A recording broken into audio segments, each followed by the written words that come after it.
அஸ்வசும பிப்ரவரி மாதத்துக்கான கொடுப்பனவு வியாழக்கிழமை, அதாவது பிப்ரவரி மாதம் 13ஆம் தேதி உங்களுடைய வங்கி கணக்குக்கு வரப்போகுது. அப்படிங்கிறது எல்லாருக்குமே தெரிஞ்ச ஒரு விஷயம்தான். அஸ்வசும தொடர்பிலான நிறைய தகவல்களை அறிந்து கொள்றதுக்கு, உறுதிப்படுத்தப்பட்ட தகவல்களை அறிந்து கொள்றதுக்கு, அதே நேரம் அஸ்வசும தொடர்பிலும் ஏனைய கொடுப்பனவுகள் தொடர்பிலுமான தகவல்களை உங்களுக்கு வழங்குவதற்காக நாங்கள் தயாராக இருக்கின்றோம். எனவே யூடியூப் சேனலுக்கு இப்போ தான் நீங்கள் புதுசாக வந்திருக்கீங்க அப்படின்னு சொன்னால் மறக்காமல் சப்ஸ்கிரைப் பண்ணுங்கள்.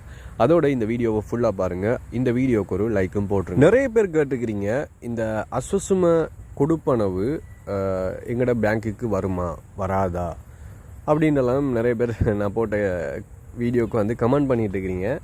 அதாவது அஸ்வசும கொடுப்பனவு உங்களுக்கு வருமா வராதா அப்படிங்கிறத ஏற்கனவே அது வரவு வைக்கப்பட்டுருச்சு. அதாவது உங்களுக்கு தெரியும், அந்த சிஸ்டத்தில் போய் பார்க்குற முறை உங்களுக்கு தெரிஞ்சிருக்கும்னு நினைக்கிறேன். இது வரைக்கும் நீங்கள் அஸ்வசுமம் எடுத்து வரீங்கன்னு சொன்னால் முதல்ல வந்து உங்களோட கணக்கு வந்து வரவு வைக்கப்படும். வரவு வைக்கப்பட்டதுக்கு பிறகு ஒரு 5 அல்லது ஒரு 6 நாட்களோ கழித்த பிறகு தான் உங்களோட பேங்க்குக்கு அது வரும். வளமையாக இது 2024 நீங்கள் அந்த வருஷம் ஃபுல்லாகவே நீங்கள் பார்த்த ஒரு விஷயம். புதுசாக வந்து நிறைய பேர் கேட்குறாங்க, எங்களுக்கு காசு வருமா, எங்களுக்கு காசு வருமா. எல்லா வீடியோலையுமே கமெண்ட் பண்ணியிருக்கீங்க, எங்களுக்கு காசு வருமா, எங்களுக்கு காசு வருமான்னு. காசு உங்களுக்கு வரவு வைக்கப்பட்டால் கண்டிப்பாக அது பேங்க்குக்கு வந்து தானே ஆகும். இப்போ ஜனவரி மாதத்தில் அதிகரிக்கப்பட்ட தொகை வந்து உங்களுக்கு வந்துச்சு தானே, அதை எடுத்தீங்க தானே. அப்போ பிப்ரவரி மாதமும் உங்களுக்கு காசு வரத்தான் செய்யும். அது நிப்பாட்டுப்படாது. அப்படி நிப்பாட்டுப்படுமாக இருந்தால் அதுக்கு ஒரு காரணம் ஒன்று இருக்கும். அது என்ன காரணம் அப்படின்னு சொன்னால், நீங்கள் அஸ்வசுமப்படுறதுக்கு தகுதி இல்லாதவங்க அப்படிங்கிற அடிப்படையில் அவங்க ஏதாவது பரிசீலித்திருந்தாங்க அப்படின்னு சொன்னால் உங்களுக்கான காசு நிப்பாட்டுப்படும். ஆனால் இன்னும் அது தொடர்பான எந்த விதமான முடிவும் எடுக்கப்படலை. அதாவது குழு நியமிக்கப்பட்டு விசாரணைகள் நடைபெற்று வர்றதா தான் சொல்கிறாங்க.